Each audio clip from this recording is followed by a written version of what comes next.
তুলসী মঞ্চে কে বাবাতি দেবে গো, শুভেন্দুর তুলসী মঞ্চে কে বাবাতি দেবে গো,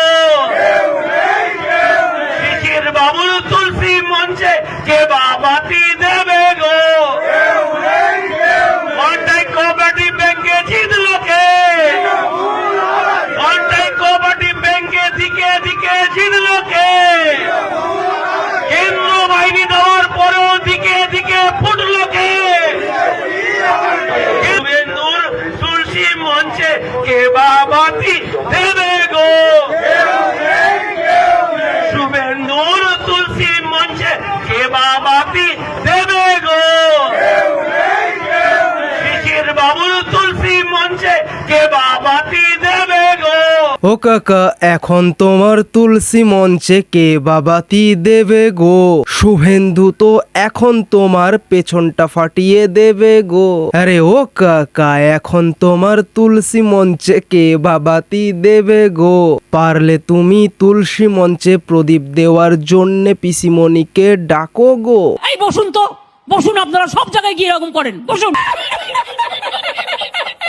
লালবাজার ঘেরাও হবে, নবান্ন ঘেরাও হবে। আরে রে রে রে পিসিমণি, সব তো ঘেরাও করছেন, তা কালীঘাটটা কবে ঘেরাও হবে? এমন গুত্তনি দেবো না।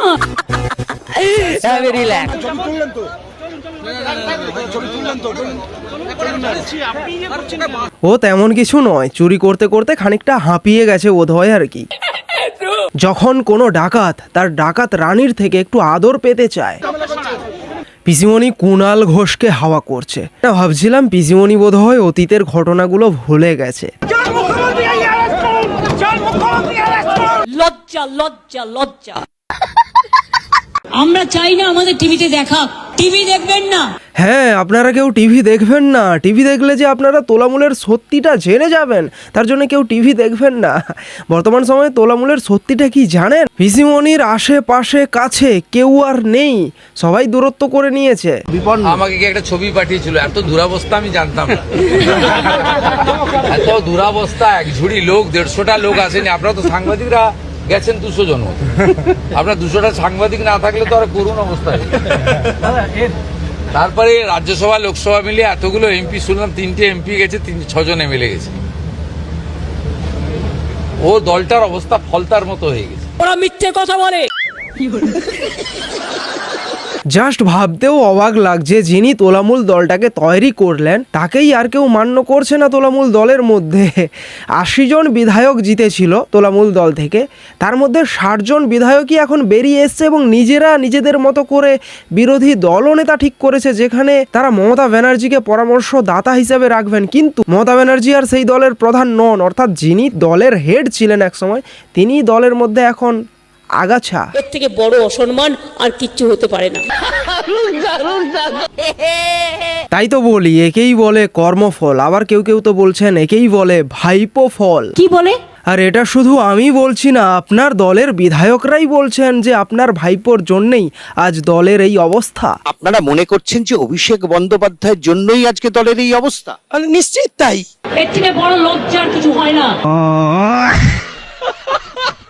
আপনার মেনে নিতে আপত্তিটা কোথায়? কোথায় অন্ধ স্নেহ আপনার কাজ করছে? দাবি করবেন অভিষেক বন্দ্যোপাধ্যায়কে সরানোর? সরানো ওটা ওনার ব্যাপার।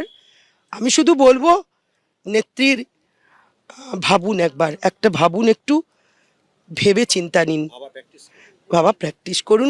আজকে আমার দুঃখ একটাই, যাদের জন্য সারা জীবন করেছি তারা আজকে গদ্দারের সাথে লাইন করছে। আরে ও পিসি, এ কি গো, আপনার বিধায়ক কিংবা বিধায়িকারা তো আপনার ভাইপোকে দোষ দিয়েছে, এবার বলছে যে আপনার তৈরি করা দল তোলামূল সেটা এখন আপনার নিজেরই হাতে নেই। দিদির হাতে আর দল নেই, দিদির হাত থেকে দল অনেক আগে বেরিয়ে গেছে। এ আবার কি অন্যায়? তা আপনার এই ধরনের বিধায়কদের কি বলবেন পিসি? গদ্দার বাবুরা জোর করে হারিয়েছে, বাপের বেটা হোক, নির্বাচন করুক, প্রমাণ করে দেবে এই তৃণমূলীরা যে মমতা ব্যানার্জি মুখ্যমন্ত্রী হয় কিনা, দেখিয়ে দেবে। শুধু ব্যালটে করুক, বাপের বাচ্চা হয়, বাপের বেটা হোক তো দেখে। ও তেমন কিছু না, খুব গরম পড়েছে তো তার জন্য মাথার ঘিলুটা হয়তো একটু দোলকে গেছে আর কি। ও আবার একটু ঠান্ডা পড়লেই ঠিক হয়ে যাবে। আর একটা পরামর্শ দিতে পারি, গরমে যদি মাথায় উঠে গেছে তাহলে যাও পুকুরে জাঁকিয়ে নিয়ে আসো, দেখবে ঠিক হয়ে গেছে। যে এবারের ভোটে এই যে সোয়াইপ করে যে ভোট হলো, একটা আনবিলিভেবল একটা ভোট হলো, এটা 4টি ফেস।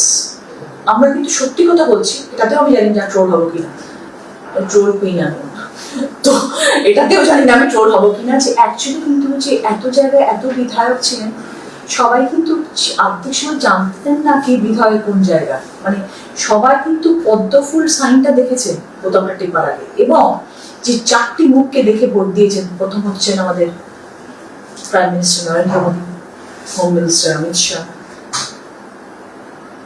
আমাদের মাননীয় মুখ্যমন্ত্রী এখন শুভেন্দু অধিকারী এবং শোনিক ভট্টাচার্য। এই 4 জন ফেস ছিলেন পশ্চিমবঙ্গে, এই 4 জনকে দেখে কিন্তু এবারের ভোট হয়েছে। বাকি কিন্তু সত্যি কথা বলতে আমার মনে হয় না এত যারা দাঁড়িয়েছিলেন বিধায়করা, এত লোকের নাম কেউ জানতেন। সবাই দেখেছেন কোথায় পদ্মফুল মিলে গিয়েছে। যখন একটা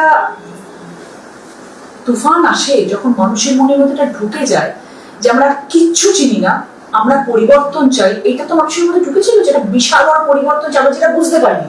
মানুষ পরিবর্তন চেয়েছিলেন বলে পরিবর্তন, মানুষের মধ্যে প্রচুর ক্ষোভ জন্মেছিল, সেই ক্ষোভটা হয়তো বেরিয়ে এসছে সামনে। আসলে তেমন কিছু নয়, বিজেপির পক্ষে কুইন্টাল কুইন্টাল ভোট পড়েছে, তো তার জন্যই যদি বিজেপিকে নিয়ে একটু ভালো ভালো কথা বলা যায়, যদি একটু সুযোগ সুবিধা একটু পাল্টি মারা যায় আর কি।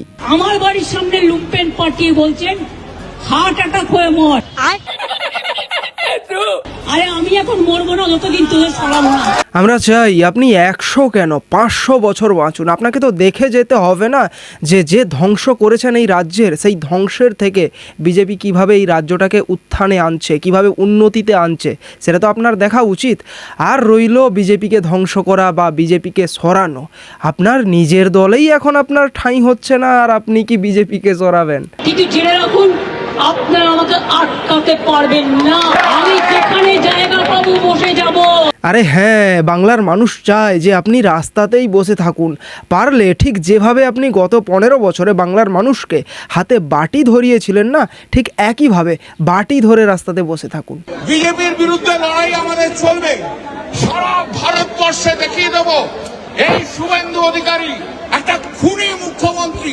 ভাই, ভোটের রেজাল্টের পর আমি ভেবেছিলাম যে তোলামূল দলটা হেরে গেল, এরপর থেকে আমরা কন্টেন্ট পাবো কোথা থেকে, কিন্তু আমি ভুল ছিলাম। দেখলাম যে না, এরা ক্ষমতায় থাকাকালীন যে ধরনের কন্টেন্ট আমাদেরকে দিত, যে নাটক করত, হেরে যাওয়ার পর তো আরও অতিরিক্ত নাটক থেকে একদম যাত্রা পালায় পরিণত হয়েছে। আর এই যে কল্যাণ ব্যানার্জি শুভেন্দু অধিকারীকে, মুখ্যমন্ত্রীকে, রাজ্যের মুখ্যমন্ত্রীকে খুনি বলছেন, এর বিরুদ্ধে কোনো স্টেপ নেওয়া হবে না? একটু ভিডিওটা শেয়ার করে দাও যাতে শুভেন্দু অধিকারী মাননীয় মুখ্যমন্ত্রীর চোখে পড়তে পারে। ভাই, ভোটের রেজাল্টের পরদিন থেকে আমার মনের মধ্যে একটা প্রশ্ন বারংবার ঘোরাফেরা করছে। প্রশ্নটা হলো এটাই যে ভাই, তোলামূল দলটা শেষ, যেটুকু রয়েছে তোলামূল দলটা, তার মধ্যে পিসি ভাইপোকে কেউ মেনেও নিতে চাইছে না, কিন্তু মোটামুটি তারা যেটুকু কামিয়ে নিয়েছেন তাদের জীবনটা অতিবাহিত করতে পারবেন এবং তাদের বংশ পরম্পরায় মোটামুটি ঠিকঠাক চলবে। কিন্তু এই ডগাংশুর কি হবে? না মানে এর তো আর কোনো রাজনৈতিক কেরিয়ারও থাকলো না, এ কি করবে শেষ পর্যন্ত? এবার বিয়ে করে নেওয়া উচিত। তাই বলছি ডগাংশু ভাই, একটা মেয়েটে দেখে শুনে ভালোবাসা করো বা বিয়ে করে নাও আর কি। আমার নাম মাই নেম ইজ শ্যামল, আমি ইংলিশ ছাড়া কথা বলি না আর কি, এভরিথিং ল্যাঙ্গুয়েজ ইংলিশ বলি। না না না, এগুলা লাভ স্টোরি আমাদের জন্য না, আমাদের জীবনটা আসলে ভাই খুব ব্যস্ত, তো ওয়াইফকে সময় দেওয়ার মতন সময় আমার বর্তমান নাই, খুবই ব্যস্ত। Heavy relax, see you not for mind. যাই হোক, এইবার ভিডিওটা শেষ করব, কিন্তু যেটা না বললেই নয়, অন্নপূর্ণা ভান্ডারের টাকা রিলিজ করে দেওয়া হয়েছে। এইবার মা বোনেরাও খুব খুশি, কিন্তু ভাবছি তাদের কথা যারা বলেছিল সবটাই ভাওতা, বিজেপি কথা দিয়ে কথা রাখে না, চোখ চিরে দেখে নে। এই সরকার 100 বছর থাক, আমি দীর্ঘ কামনা করি। খুবই ভালো লাগছে, আর আমার মনের ভিতর কষ্ট হচ্ছে যে আমার ছেলেকে আজকে, ভালো তো লাগছে তার মধ্যে যে আমার ছেলেকে আজকে আমি কলেজে ভর্তি করতে পারছিলাম না এই টাকাটার জন্য, তা আজকে এই টাকাটা পেয়ে আমার ছেলেকে আমি কলেজে ভর্তি করতে পারবো আর ওকে পড়াতে পারবো। আমি বিশাল খুশি। আমি এই সরকারকে আমি ধন্যবাদ জানাই। যাই হোক, আজকের ভিডিওটা এখানেই শেষ করছি। ভিডিওটা ভালো লাগলে অবশ্যই লাইক করো, কমেন্টস করো, শেয়ার করো, আর অবশ্যই চ্যানেলটাকে সাবস্ক্রাইব করো। দেখা হচ্ছে নেক্সট ভিডিওতে। জয় হিন্দ।